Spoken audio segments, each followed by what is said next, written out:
Welcome to the Baggage Counter, your millennial survival guide for For the the messiest messiest decade of your your life. life. And kung napansin nyo, naka-casting couch kami ngayon.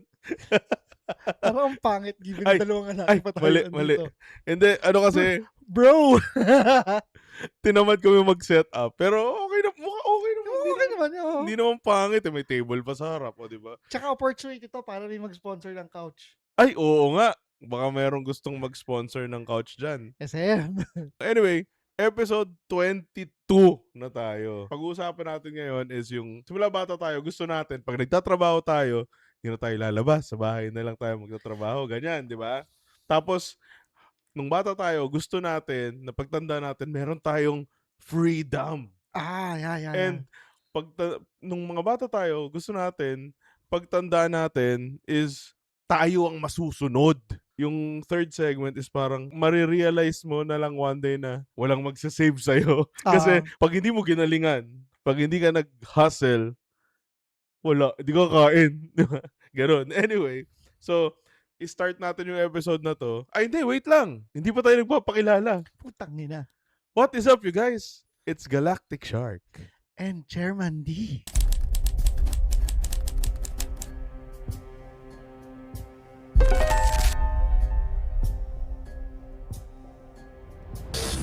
On paper, we built the ultimate adult dream. We want the freedom to work from home. We have infinite career paths open to us, and we are completely independent. So why does it feel so exhausting? We're talking about these three topics together in one episode because they are actually stages of the actual same journey. First, you lock yourself in a room to find freedom. Then, you realize that freedom gives you a million paralyzing options.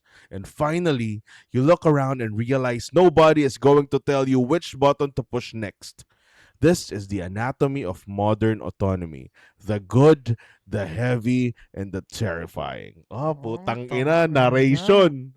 Ganda ng intro na yan Sa first na segment, kasi nga, yun nga, like, na-mention ko briefly kanina, nung mga bata tayo, we kept on fighting for freedom na ayaw natin maging slave sa Sa magulang natin. Joke lang. sa societal norms. Gusto natin tayo masusunod. Kung magtatrabaho tayo, gusto natin at the comfort of our own home. And finally, na-achieve naman natin, di ba? Yep. Ikaw, work from home, home. business from home, anything from home. Tapos ako ganun din. Kasi nga, content creation. First, na muna natin. Pag-usapan na muna natin yung mga pros. I-celebrate muna natin yung win that is work from home. So, ano yung mga magagandang bagay? Number 1 na agad. Wala na yung pag-aksaya ng oras sa pag-commute. Totoo. Commute ka man or travel, may dala kang sarili mong sakyan, kahit yung motor na mas mabilis yung travel, given how fucked up our traffic is here in Metro Manila, ang tagal ng biyahe natin. Sobrang tagal. Parang feeling ko, na ngayon minimum 2 hours. Di Oh, ba? So, kunwari, mabiyahe ka, minimum 2 hours. Papunta. 3 hours pa uwi kasi sobrang traffic nun. So, 5 hours a day. Times 5. Maka 1 hour ka nga lang sa isang biyahe, one way, swerte mo na nun. Oo. Swerte mo na nun. So yun nga, isipin natin, kunwari, 5 hours sa isang araw na travel time from Monday to Friday, 25 hours. Isang buong araw yung nawala sa'yo. Yun, parang yung stolen time na yun na imbis na pahinga mo na lang, yun na yung first yun. Second is, actually more on sa time and pagod. Kasi one, you have more time for yourself dahil nga nabawasan na yung commute. Ang dami mo magagawa, makapag-workout ka, makapagpahinga ka. Sobrang, ikaw na bahala kung isipin mo kung ano yung pwede mong gawin. Pero, you could have maximized those time or those hours for something more fruitful or productive. Totoo. Tapos, syempre yung pamasahe din, yung gastos ng pamasahe. Pamasahe, gas, kahit ano. Oo. Kahit saan ba natignan, mahal din yan. I think ang masabi mo lang naman na mura transportation is kung nakamotor ka lang naman. Pero hindi, pag nakamotor ka, andun yung disadvantage of Mainitan, hindi sobrang mainit, komportable. or pag umuulan, hindi siya komportable. So, totoo lang. Buti sana kung maganda yung environment sa atin hindi din. Alam mo, feeling ko, totoo sisabi ko sa misis ko, kung maganda yung environment sa atin, like, ibang bansa. Alam mo yung parang laging Baguio. Oo, parang chill Baguio lang, City. hindi super mainit, Hindi ako tatamaring magmotor. okey lang. Oo. Kahit maglakad kung parang pedestrian friendly, Kahit mag-bike, 'di ba? oo, okey lang, eh. Kaso dito napakainit, napakausok, napakadumi, napakabaho, lahat na lang. So ayun, time, then yung money, then, Basically yun, time, pagod, money. ang nangyari at least yung mga advantages 'no, Oo. yun na yun, Feeling eh. ko yun yun, eh, it all boils down to that kasi ang dami mong i-save na Yung time. time kasi gusto kong sabihin pahinga, pero yan, it depends on you na lang on how you will use your extra time. Wala na akong ma-add dun kasi ganun talaga, eh. I'm sure lahat ng mga work from home na nakikinig, nanonood, for sure nage-gets niyo na I'm 100% sure na mga 90% ng Filipinos naramdaman kung paano ang work from home totoo, during pandemic. Ang hindi lang naman yun yung mga mga guard, nurse, frontliner. Parang ano, eh, on paper, sobrang ganda ng work from home, on yes. paper. Pero i-acknowledge din natin na it's kind of a double-edged sword na yung hindi paglabas, yung pagkawala ng human interaction, yung pagiging yung pag-socialize. Yeah. In a way, meron din siyang ano, eh, lalo pa siguro yung mga extrovert. Oo, Kasi yun. ako introvert Ako medyo ano, eh, nung medyo parang medyo pabor, pabor. Pero na-imagine ko yung mga extrovert na kailangan talaga ng human interaction. Feeling ko nabaliw no, nabaliw sila na hindi sila merong ano, eh, makalabas. ah, think depende talaga siya sa tao. Pero kahit na introvert ka, may disadvantage pa rin yung part na wala kang kausap, Oo, na ikaw lang mag-isa, totoo, gano'n. totoo. Especially kung marami kang iniisip. So, wala kang kasama, you have no one to talk to but yourself. Meron kang parang ang dami nung vulnerable time na iniisip mo yung problema mo. Kasi Oo, kung nasa labas ka, kausap mo yung mga friends mo or office mates mo, ano, eh, hindi mo masyado maiisip, eh. totoo. Kasi usually kunwari 'pag office, naalala ko 'pag office, pagpasok ka naghihintay ka ng, "Uy, anong bagong chika?" Temporarily Ano makakalimutan mo yung problema sa bahay. totoo, totoo. Bahay ka, work Hmm, from home, puro ka i maiisip mo lahat naiisip mo, "Oh, shit, oo, kailangan ko galingan, kailangan ko ano kasi may bayarin, may ganyan." 'Pag nasa office ka, 'pag pumunta ka dun iisipin mo, "Ah, ano kaya kakainin namin mamayang lunch? Ah, ano na nangyayari dun? Oh, yung isa naming yung agent dun sa ano, kabilang team ano daw, sumugod daw yung oo. asawa sa" Hindi siya mga ano, ganun. eh, hindi naman siya solution sa problems na meron tayo. Pero again, it temporarily takes our mind off Oo, of it. oo. Ayun, On paper, ang saya ng work from home talaga. Meron lang talaga siyang pros and cons. expenses, yung aircon, Oo, isa pa yun siyempre magtatrabaho ka, tina-try mo i-justify. Ta-try mo i-justify, "Hindi, kailangan ano, komportable ako komportable, 'pag ano." oo. Kasi Ganyan. siyempre 'pag sa office ka, hindi mo isipin yung bayarin ng aircon, eh. Oo, Kasi sa totoo. office ka naman, cargo ng ano yun, eh, ng company na yan. Pero Oo, 'pag sa bahay ka, kailangan mag-aircon, ramdam mo yung bills, totoo. yung dagdag ng kuryente ng aircon. Ngayon ata kapag every night ka nag-e-aircon, matic yan, 2,000 dagdag, eh. Oo. Dati 1,000 lang, eh. Ngayon parang 2,000 na yung dagdag sa Tapos Meralco, eh. given mo si Meralco parang hindi na nga lang 2,000 parang pumapatak pa Oo. ng 3,000 eh, 'di Hindi ba? mo alam kung ano yung dumadagdag, gugulat ka na lang, "Oh, puta dumoble, eh. Dumoble yung bill ko, ah." Tangina, magkano yung bill niyo last month? Before kami lumipat, from average namin 3,500 to 4,500, naging 7 to 8, Puta, kami halos din, doble. kami din. Bago yung parang nagtaasan lahat. Kami yung gano'n din, 4,3 ganyan. Yung bill namin last month 8,300 putang ina.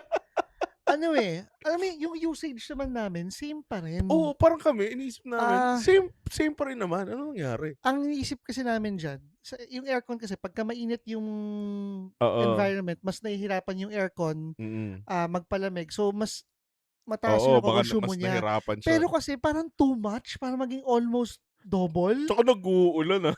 Hindi Ngayon, naman oo. oo. Ngayon makikita bumaba ba kuryente niyo ngayong tag-ulan? Hindi pa? Hindi Or pa namin di hindi ba? pa namin alam. Siguro next month pa namin malalaman. Fun fact, ay may fun fact na naman, ah.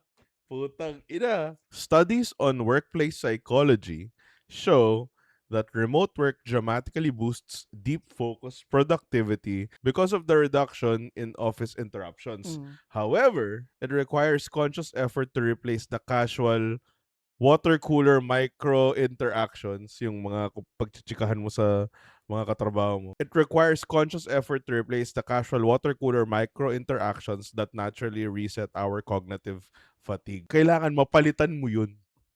Nasa bahay ka, pero meron ka pa rin mga social interactions. Ang maganda sa panahon ngayon, merong Messenger, merong Discord, merong ano. So, tapos you get to choose who you talk to. So, I mean, I guess hindi na siya sobrang hirap. Pero, Walang ano no, wala siyang perfect parang option talaga. mm, It depends na lang kung ano yung preference mo. Pero yun nga, for people like us, I would still prefer na work work from from home. home. Well, shout out na lang sa mga extroverts kasi at least ako kahit pa paano, I prefer it this way. If gusto mo rin naman kasi mimika-chika, yun nga, you can just create a Google Meet or Zoom, tas doon kayo magchikahan. Pero Oo. ako mas gusto ko ano rin talaga eh, quiet lang, tas mas totoo yun, Pag I am tumatanda na siguro. able to do more. Hmm. Di, pero kasi iba ikaw eh. Para sa akin feeling ko pag ikaw iba, kasi ikaw yung tipong workaholic. Na tipong, work, work, work. Tapos, after ng work, business naman, work, work, work ulit. Tapos, tulog 2 hours. Work, work, work ulit. Ganun ka eh. Minsan pero part ba ng ano, nung may kalaban ko pa rin sarili ko honestly when it comes to pagfo-focus is yung doom scrolling. Ang hirap. Yung, okay sige marami na akong nagawa. Gusto ko magpahinga lang for 5 minutes. Yung 5 minutes naging 1 oras ka na nagsoscroll. Oh. Pagtingin mo sa oras, putang ina. Wait lang. Anong oras na?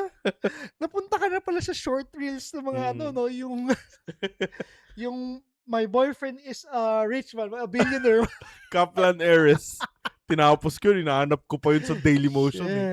Shit. Nahook ako kahit na napakabobo nung nung plot. Tapos ngayon, mga CGI, Mga mga AI na. Diyos ko. Pero pinapanood ko rin. Kasi nakakahook eh. Anyway, ayun nga. Yung work mo ba ngayon, output-based? Hindi. Hindi. Like yung may kailangan kang tapusin tapos may deadline, hindi ganun. Like real time siya na, May ano naman, may deadline. So, pero most of our task naman kasi is very very ano, parang achievable naman sa mm, oras. So, in a way, ah, tawag dito, marami yung pahinga namin. uh, Task for 3 hours, tas gagawin ko ng 1 hour. Minsan nga, task for 1 week. So, yung gagawin, 4 days, hindi ako magkatrabaho. Tapos yung 1 day, doon ako magkatrabaho lang. nagawa ko na Hindi yan. naman kasi hindi siya yung everyday, asa na to, asa na to. Hindi Hindi ganun. ganon. So Basta, parang weekly report siya ganun. parang ganon. Kasi naalala ko nung QA ako before ako mag full time. Ganyan din kasi output based siya eh. So makikinig ako ng call. Tapos once a week lang naman yung parang report, meeting, coaching. Once a week lang naman yun. So 4 na araw ako hindi nagtatrabaho. Isang araw lang. Pag ano na malapit na, lock in. Lock in ako. Oo. Audit ako yung 1 linggo, isang araw ko lang in-audit Parang mga ilang oras ko lang gagawin yung trabaho ng 1 linggo. Audit ako ng call. Tapos lahat yun lahat ng ahente kailangan parang mga at least one. Naka-audit ako. 1 or 2 na Ilang calls. ahente? Madami din.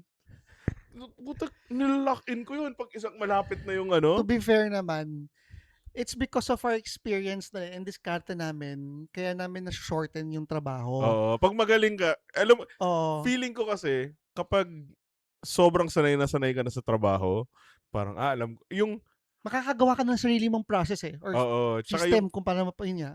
alam mo na kaya kong tapusin to ng ganitong amount of time. So, okay, I'm gonna slack off first. Tapos, pag dumating na yung parang mental time frame mo na alam mo na kaya mo siyang gawin ng ganitong amount of time. Puta, lock in.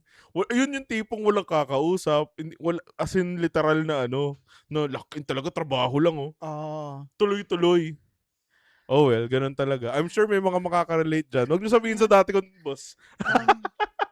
Ano ko pa naman, 'di ba, VA ako tapos may parang agency Philippines. Pinaka-supervisor pa naman namin sa Philippines is kaibigan ko pa naman sa face. Pero feeling ko di naman siya nakikinig.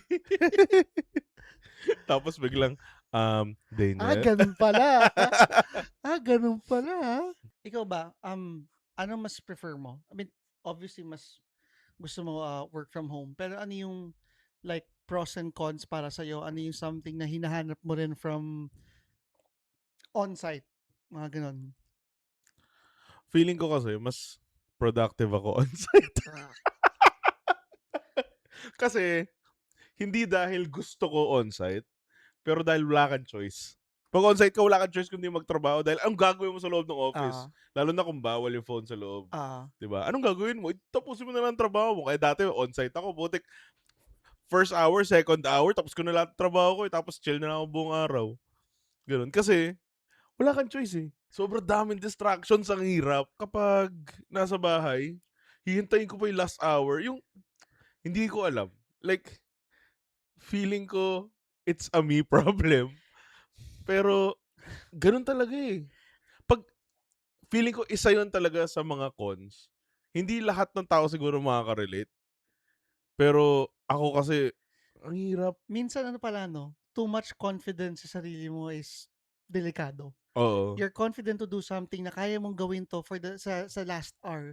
So Oo. hindi mo siya gagawin for the first 7 hours and Totoo. Kasi ako parang, lalo na kung magaling magaling ka na sa trabaho mo, ah, kaya mo siyang gawin ng natutulog. Putik, ang dali-dali kasi maging QA. And at least for me, na parang kung nakikinig, okay, ano, alam ko na yon, ano, yung pagsa-score, kabisado ko na yung metrics, kabisado ko na yung mga, kailangan nasabi nila to, kailangan tama yung mga sinabi nila, okay, o alam ko na yung grade nun, alam ko na yung grade nun.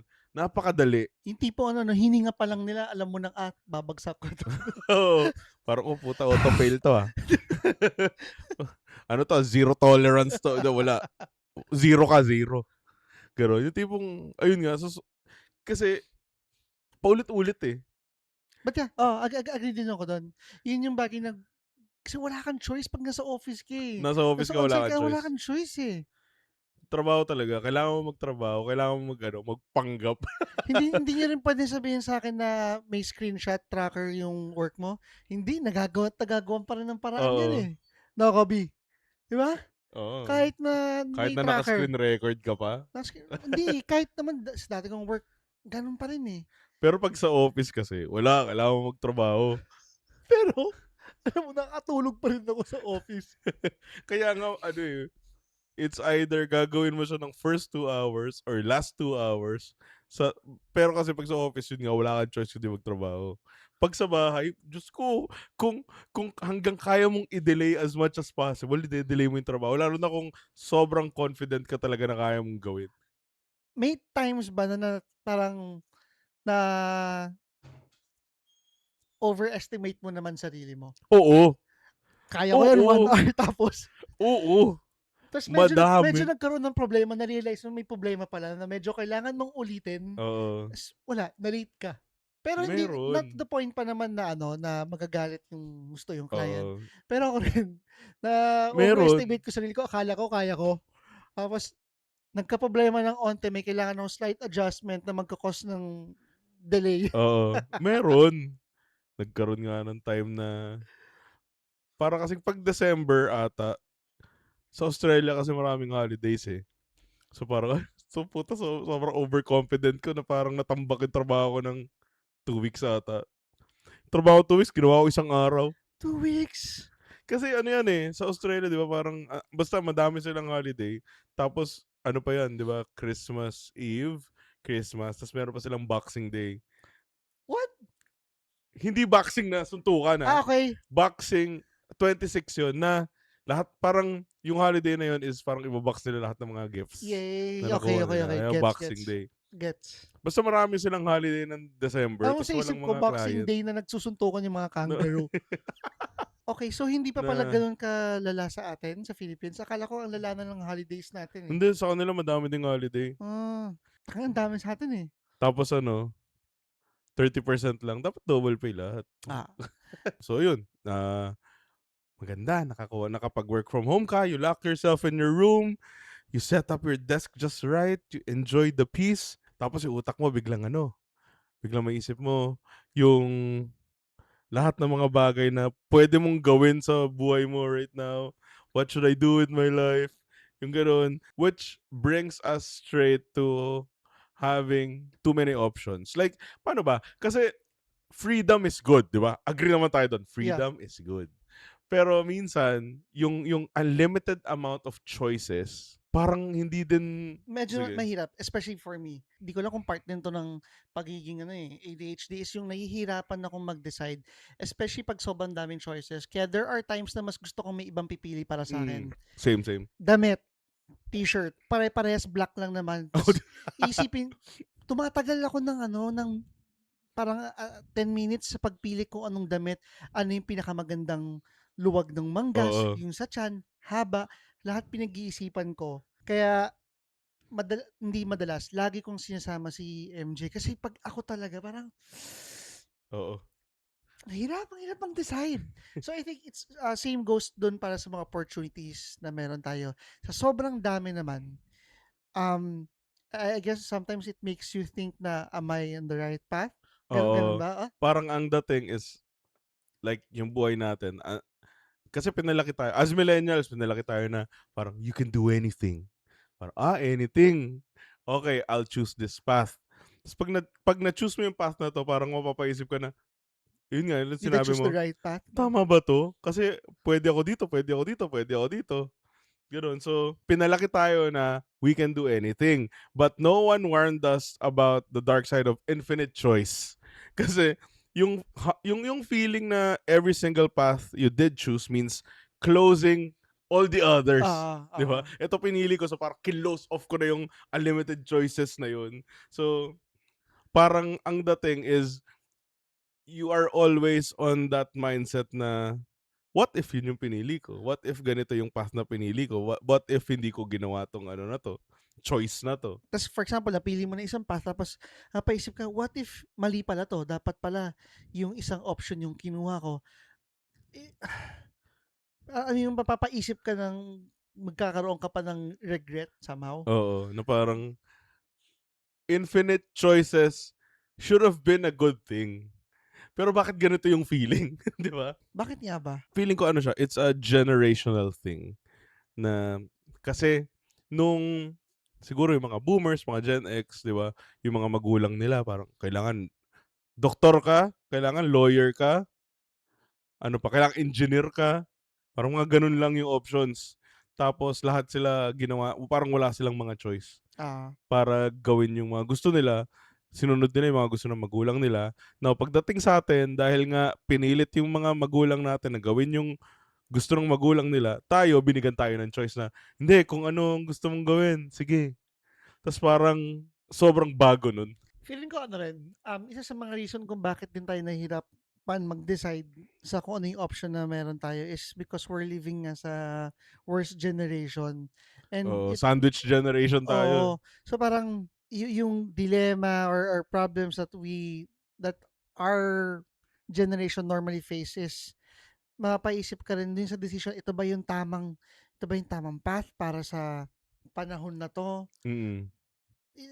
Feeling ko dun at dun pa rin bumabagsak na dahil nga ang daming putangin ng problema. Tapos ano pa, nagkaroon pa ng social media.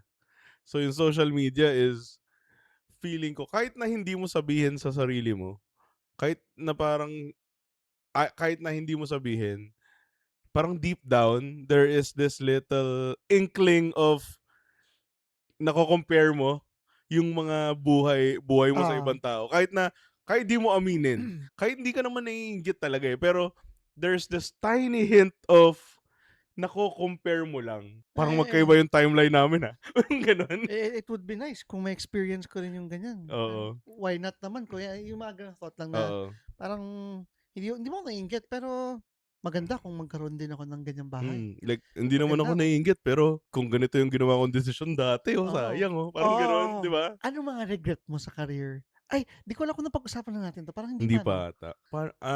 Regret? Na feeling mo pagka pinili mo 'tong option na 'to mas maganda yung standing mo sa buhay? Feeling ko dapat hindi na ako nag-music, eh. Isa talaga 'yun sa parang ano ko, Hindi ka na dapat nag-music? nag-music. Hindi ko sinasabing waste of time yung music. Feeling ko For sa'kin, you, oo. oo, Hindi para siya sa'kin. parang Kasi hin hindi naman kami mayaman. Kasi yung Conservatory of Music, sa arts kasi talaga privilege siya, eh. Kailangan mayaman ka. Hindi naman 'yan guarantee na kapag nag-music ka, magkakapera ka agad. Hindi naman 'yan guarantee na kapag nag-aral ka ng music, malalagay ka na agad sa orchestra, magiging artist ka na agad, alam mo 'yun? ano siya, eh, 'no, hindi siya impossible na maging kilala kang artist nanggaling ka sa hirap, pero the challenge is very different as compared sa iba. May mga artista nag-paint, tangina ang pangit, pero Mm. naka-exhibit sa mga Oo, nag-paint ng mga tite, tapos milyon-milyon yun. 'di ba? Tapos may mga nakikita ako na ano, medyo galing siya sa hirap, pero shit, ang Ang ganda nung galing, ang art. ganda, hindi sinusuportahan. Oo, Wala, hindi talaga, eh, parang unfair talaga ang buhay. Tsaka yung like, yun nga sinasabi ko kapag sa music kailangan mayaman ka. Kasi lalo na yung mga kasabayan ko nun sa music, like ako, nung time na yun parang ginapang talaga para makapag-enroll ako sa music. Literal, parang ginapang talaga makapag-enroll lang ako ng isang sem. Tapos yung mga kaklase ko, alam mo yung parang sobrang yayaman ng mga magulang nila na parang, "Sige mag-music ka, sige." Yung gano'n. Parang, "Oh, tuition, mag-music ka." Putang ina, ewan ko, hindi ko alam. So, isa yun sa parang iniisip ko na, sana hindi ko na lang inisip, parang hindi ko na lang sana pinush. Kasi ang mahal ng tuition ko nun, eh. ah, Parang sana hindi ko na lang pinush na gusto ko kasi UST, eh. Gusto ko mag-music, ganyan. Siguro kung mas mature ako back then na parang hindi ko inisip na hindi, gusto ko kasi mag-UST. Kung immature ka pumas pala, eh. Immature talaga ako. Hindi ba halata? Hindi, unahan na natin yung mga basher, immature ka Oo. pala, Shark, eh. Oh, puta, oo, sige. Totoo naman, eh. Totoo naman. Feeling ko mature naman na ako ngayon. So kung hindi yon, anong path tingin mo yung dapat mong pinush? Eh, hindi ko alam. Or Ewan, hindi, okey ka naman sa kung ano yung meron ka ngayon? Or meron bang parang masaya ngayon ka naman sa trabaho mo, oo. ngayon, as in sobrang aksidente na 'to lahat pero sobrang saya ko kung ano meron ko ngayon. Kasi sino ba mag-aakala? Sino ba naman ako para ano, i-follow ng madaming tao, 'di Ah, ba? Parang feeling ko ano, eh, lightning in a bottle yun, eh. Feeling ko talaga like literal na lightning in a bottle kung ano yung nangyari sa'kin. Kasi 'di ba, ikaw, akalain mo ba? hindi, 'Di ba sa personality hindi. ko, sa pagiging introvert ko, hindi nga ako makapagtanong sa labas, eh. And hindi dahil sa wala kaming believe, wala akong believe sa'yo nung time na sinisimulan mo 'to. Pero I think most people naman nung time na yun who would have thought na magbo-boom ang TikTok, eh. 'Di ba? Like, lightning in a bottle talaga. I was just in the right place at the right time.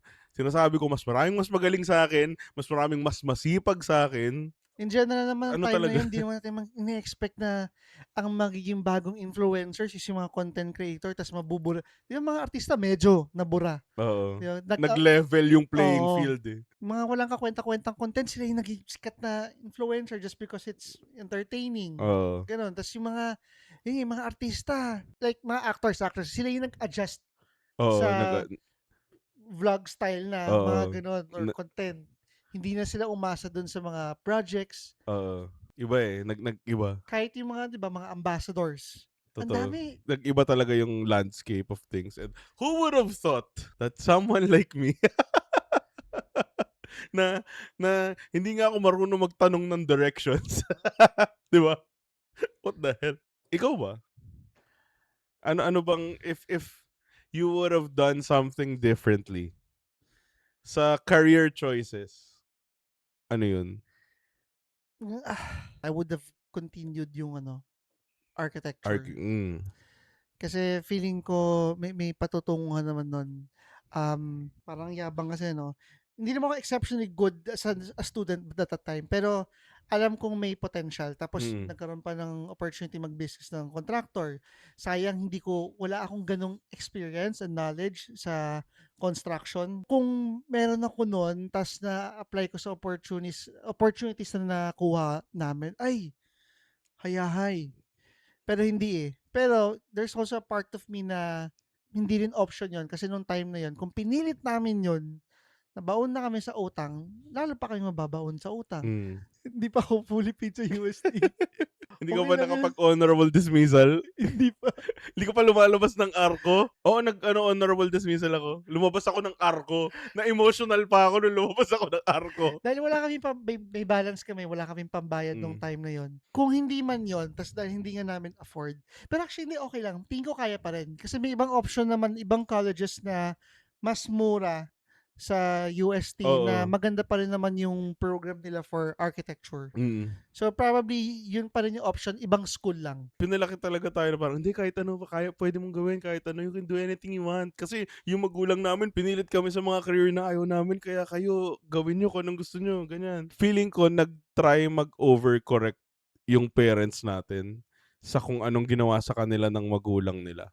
To the point na sumobra naman. Pero I think, Feeling ko, hindi siya dahil lang din sa experience. I think, feeling ko their heart was on the right place. Pero, it's a little bit of an overcorrection pa din.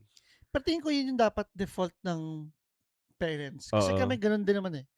Gusto namin, paglaki nila Micah and Maya is, gawin nila kung ano yung gusto nila. Kasi nga, iba lang siguro ng generation nila, medyo walang choice, kaya yung mga magulang, ganon. Pero feeling ko kasi, gets ko yun, na parang yun yung best case scenario. Yeah. Pero kasi sa situation namin nun, dapat parang hindi siya wise. Yeah. Okay. Di ba? Like, best case scenario yun. And gusto ko ideally, ganon. Ideally, dapat ganon. Pero hindi ibig sabihin, dapat ganon. I mean, hindi, ideally ganon, pero it doesn't mean na ipipilit natin na Yung ganon. yung parang dahil gusto mo lang. Dapat, feeling ko i-consider din yung situation, i-consider din yung status. Kasi feeling ko that time, hindi naman talaga kami mayaman, pero hindi, sige, ipilit natin, ano yung gusto mo? Ito gusto ko. Yung ganun. Hindi Diba? naman minamak yung religion, pero si daddy kasi nun maano eh. God will provide. Maganda siyang belief, ang ganda ng Yes, faith na yon, yes, pero minsan sabi nga, faith without works is dead. hindi pwede yung go lang ng go. Hindi, kailangan calculated pa rin. Kailangan, may action pa rin dapat na gawin. na parang, God will provide. Pero kasi, hindi pwedeng lang, like, aabang lang, di ba? Minsan kasi ganun eh. Pag sinabing God will provide, akala ng mga tao, abang ka lang. Hindi, galaw ka din. Diba? Galaw. Nako. Okay lang. Naalala naman na tayo eh. We learned from it. And meron ako ulit fun fact. Ito na yung the paradox of choice. Sabi ni psychologist Barry Schwarzenegger. Barry Schwartz. Yung research niya proves that when people have an unlimited array of choices, it doesn't lead to freedom. It leads to paralysis and decreased satisfaction. The more options you have, the more energy you spend second-guessing the paths you didn't take. That's struck. Diba? Struck talaga. Yun nga. Simpleng damit, t-shirt. Nahihirapan ako. Simpleng tangina kahit boxer brief. Okay ba tong kulay na to? Mas okay ba yung haba nito? Mas okay ba yung material yung makakakita no? Indecision. Medyo guilty rin ako sa indecision. Hindi naman. I don't know if it's normal or tayo lang yung may problemang ganun na yun nga, kailangan kasama ko pa yung partner ko para mag-decide para sa akin. Same. Na parang, kapag iba kasi yung nag-decide for me, hindi ko sisisihin yung sarili. Alam mo yung decision ko. Parang, okay, hindi ko decision to, so okay lang. Yung ganun. Kasi minsan, parang, gusto mo iba yung mag-decide para you're not beating yourself up because of your decision. Kapag iba yung nag-decide, okay lang. Na-validate mo rin, tsaka ma-validate yung bakit ito yung pinili. Hindi lang ako yung nag-decide nito. May ibang tao nag-decide din para sa akin. We spend so much time second-guessing every door we opened and we closed, waiting for someone to come along and validate your choices. That's when reality hits like a truck. You look around for a manager, an older mentor, or a safety net to tell you you're doing it right, and the room is completely empty. You're flying solo. Wala kang co-pilot. Ikaw lang. Ikaw yung Solo. nagde-decide. Kailangan ikaw yung mag-decide. Lalo na mga matatanda na tayo, wala na tayo sa... Yung tipong meron na tayong sariling choices. Meron na tayong sariling lugar. Meron tayong sariling... Kumbaga tayo na yung kanya-kanyang pilot ng mga buhay natin. Hindi na tayo ginagayad ng magulang natin eh. Mm. Meron na tayong sariling desisyon. Tayo na yung head of the family. Merong stage ng buhay siguro ng bawat tao na parang stage ng adulthood kasi fuck 30 plus na tayo. When you look around for the adult in the room to fix your mess, tapos biglang may realize mo, oh shit, I Ako na am the pala. adult. Ako pala yung mag-aayos nito. I have no one to run to or ask for help. Oo, parang fuck. Para kasing growing up, 'di ba? Ang instinct mo is hanapin yung magulang mo na parang pag nagkamali ka, mama. Ganun, 'di ba? Pero biglang may realize mo and then it hits you na parang, oh shit, ako nga pala yung adult. Adult na nga pala ako. I need to fix this mess. Ganon. So, walang magulang, walang rescue kasi you are the captain now and the crew and the repairman and everything else in your own life. Yun yung nai-miss ko kay nai-miss ko kay Daddy. Kahit sobrang dami niyang flaws, pero when all else fails, magulo na lahat, dun ko siya pinaka naasahan. Mm. Yung pinaka practical, logical, wisest decision is dun ko naasahan.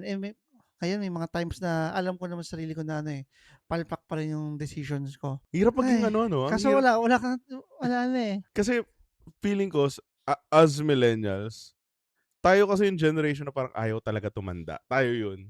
And sometimes ang nakakaano pa din, yung parang bigla-bigla mo na lang, oh shit, matanda na nga pala ako. Mm. Ano yun feeling ko ano din siya parang yung pinag-usapan natin last week, yung parang invisible weight of being a man. Ganun din Feeling ko mas mabigat sa atin as head of each other's family na ikaw kasi yung you have to keep everything together.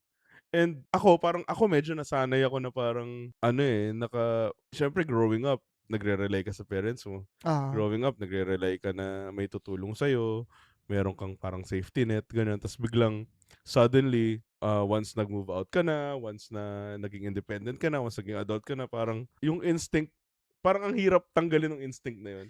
dati pagka nasira yung gripo, 'di ba? Si Daddy, pag Diyan, nasira, diyan ako diyan yung mga ako. simpleng doorknob dati, although alam ko madali magpalit ng doorknob, pero I mean, andyan naman yung adult, so iwan na natin sa kanila yan. Pero ngayon, hindi na.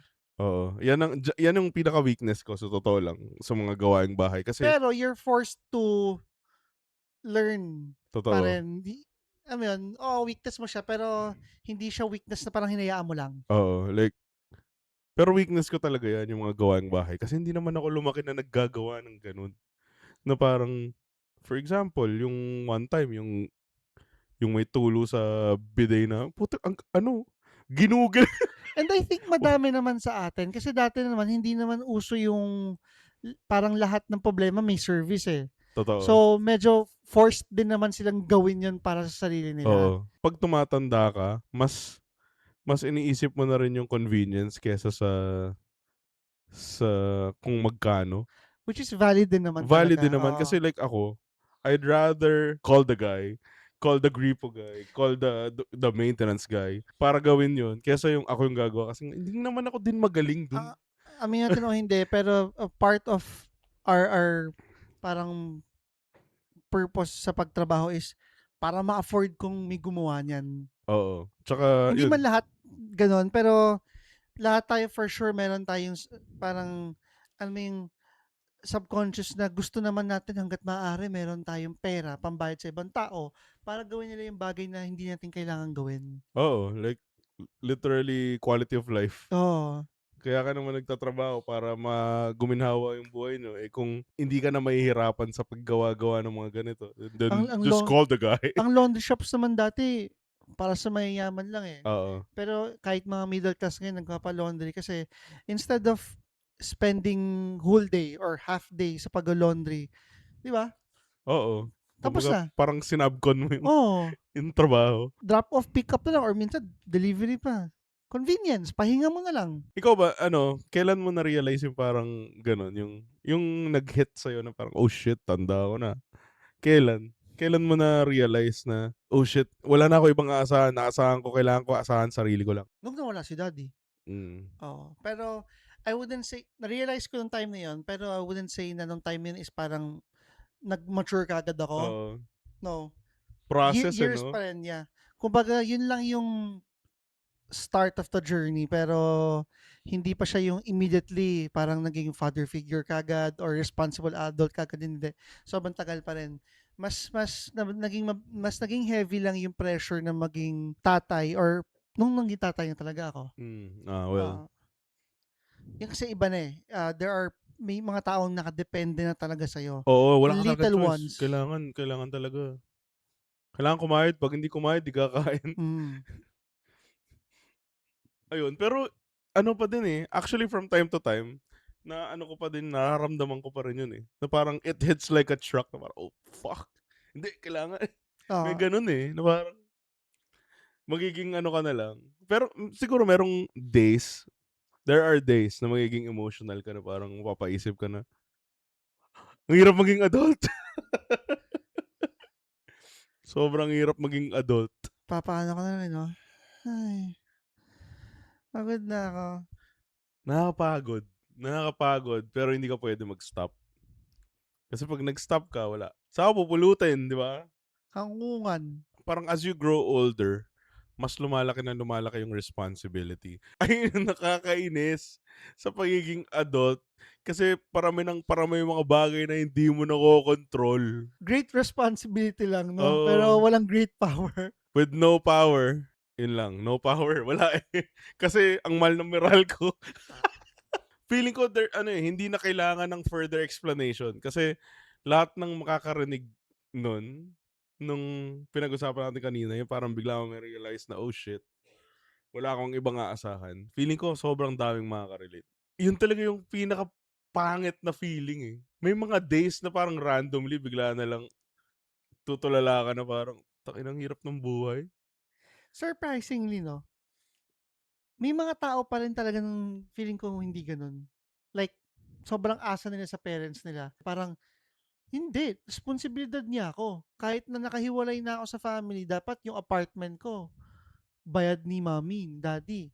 Dapat yung sasakyan ko, provided ni mommy, ni daddy. Meron pa rin ganun. Sabagay, meron nga. Most probably siguro magbabago pa rin yun, pero yung parang ang tagal ng ano nila, ng maturity nila.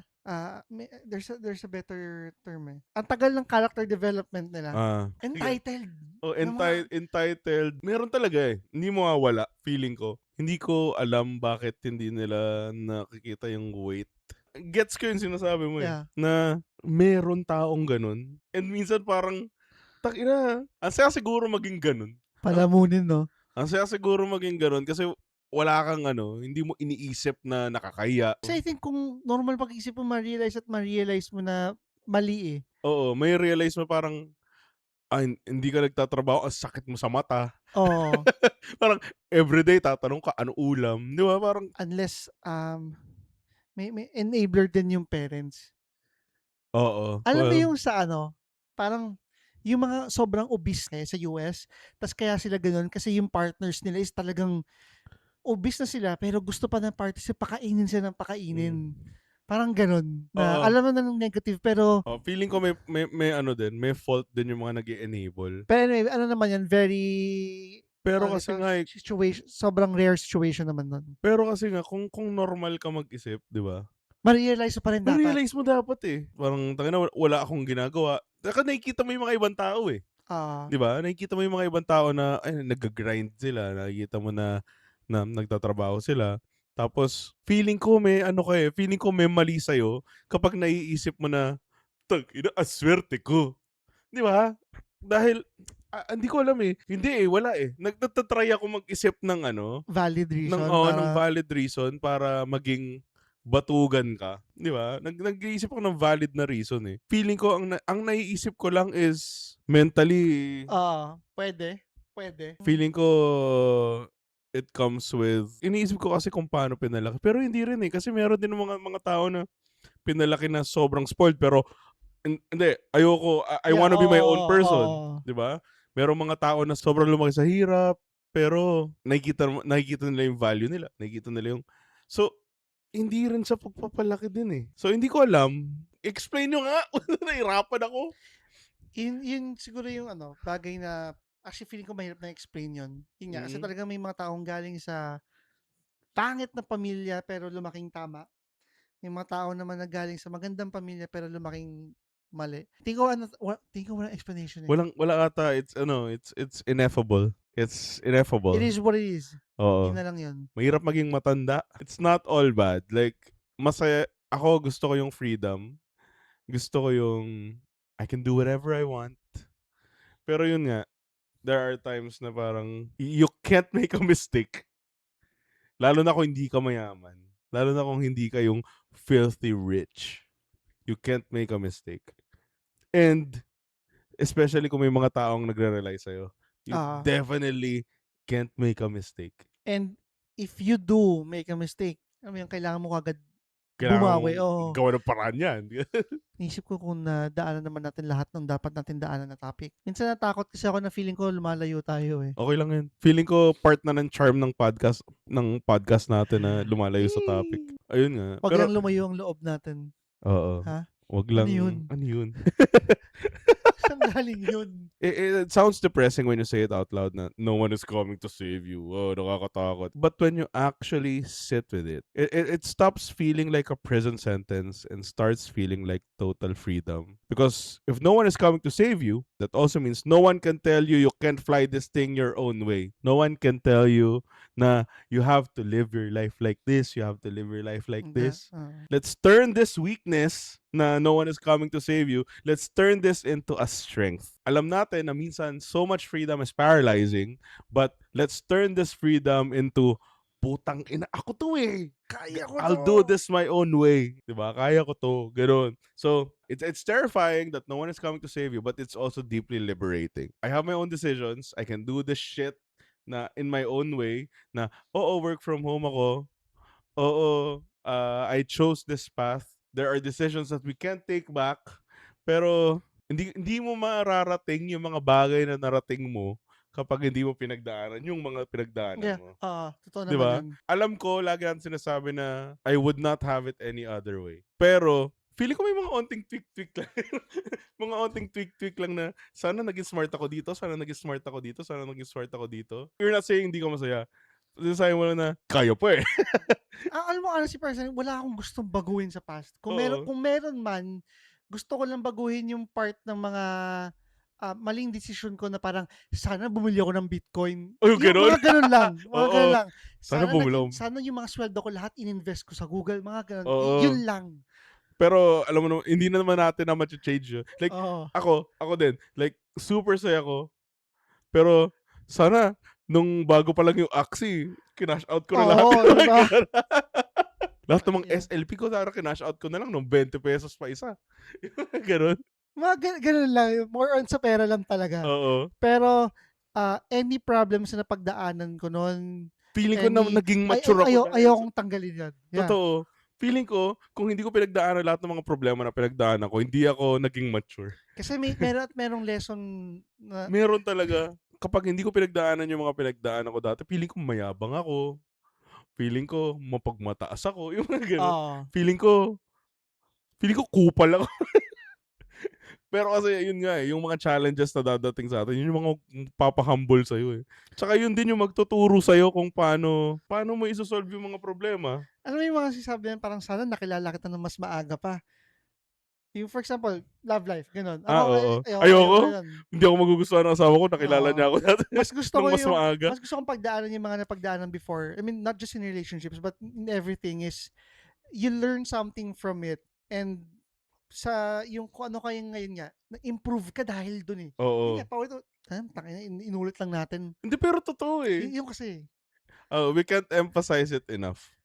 Na lahat ng mga pinagdaanan mong problema, yun talaga yung humubog kung ano ikaw ngayon. sana gantong number yung tinaya ko sa loto. Mga ganun lang Yun. yung gusto kong baguhin. Sana talaga kinash out ko na lahat ng SLP nung 20 pa. Pero okay lang, kumita naman. Kahit ako, Kumita naman kahit pa paano. Naalala ko dati.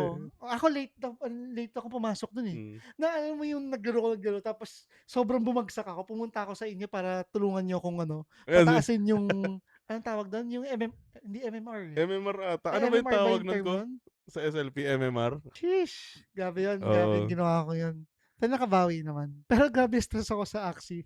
Ako din, everyday yun eh. Nangyayari nga, nasisira talaga yung mood ko literal sira yung mood ko dahil sa Axie. Nakikita mo, grabe yung mayaman yung ibang tao. Yung Crypto Blades, hindi ko nare-regret yun. Natalo ko doon ng pere. Pero dahil sa Crypto Blades, may mga kalaro kami ng Crypto Blades na siya yung nag-refer sa akin sa first VA work ko. Ah. Kung di ako ng Crypto Blades, hindi ko siya mamimit. Hindi ako magkakaroon ng first work experience ko sa VA na kahit na paano maganda yung pay nun eh. Ayun nga, di ba? Everything happens for a For reason. oh. Lahat ng mga talo mo, lahat ng mga problema mo, lahat ng mga pinagdaanan mong hardship, it happened for a reason, and ayun nga yung nagpamature sa'yo. Depende na lang kung hindi ka pa rin mature ngayon. Putang ina mo. Hindi na yung situation, hindi na yung hindi Ikaw na yung na past mo yung problema yun. Ikaw na yung problema, boy.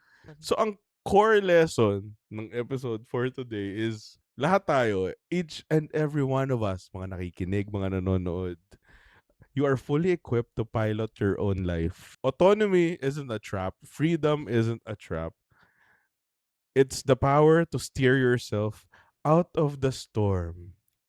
Yun. Kasi, storm naman talaga yung buong buhay eh. Sa totoo lang eh. Lahat talaga, storm talaga yung buhay. Para ka nagro-rollerblade uphill. Ganun talaga ang buhay. Mahirap talaga. So, na-visualize ko. Diba? Hindi ko kaya O, yun. diba? Ganun yung feeling ng buhay ngayon. Ang hirap ng buhay eh. Yun, ganun talaga. Pero, yung freedom na binigay sa'yo, yung free will na binigay sa'yo ng may kapal, gamitin mo ng maayos. Wala akong lesson. Yun na yun. Ano yung sila mo? Murahin mo na lang sila. Putang ina nyo. Anyway, sa mga nakikinig, sa mga nanonood, kung papipiliin kayo, work from home or work from office? Also, isa pang question, ano yung isang bagay na i-change mo sa career decisions mo? Yan.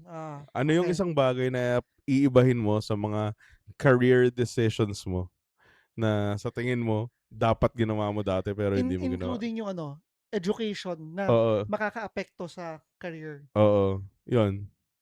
Ayun lang. I-comment nyo. Kasi, hindi kayo nag-comment eh. Anyway, that is it for episode... Wait! Ay! Ano? Do not forget to follow. Oh. Follow and subscribe. We have Spotify, we have Apple Podcasts, we have YouTube, Facebook, Instagram.